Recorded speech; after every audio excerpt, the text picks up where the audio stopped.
வாழ்க்கைய வேற யார் வாழுவா? அப்ப எல்லாமே விட்டு குடுத்துட்டா, நீங்க ஒரு மனுஷனுக்கு அடிமையா வாழணும்னு ஆசைப்படுறீங்களா என்ன?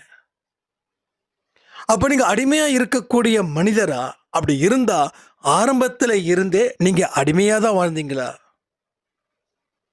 அப்போ அடிமையா வாழணுன்ற இடத்துல விட்டு கொடுக்கணுன்றத யோசிச்சு பார்க்கணும். ஏன்னா, அது அந்த நேரத்துக்கு பயன் தரும். ஆனா, எல்லா நேரத்துக்கும் வெறுப்ப தரும்.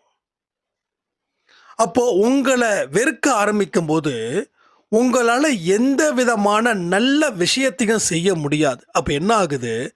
நீங்க ஒரு தோத்து போனவர்களா, ஒரு ஏமாளியா இந்த நிமிஷம் வரைக்கும் நீங்க இருக்கிறீங்க.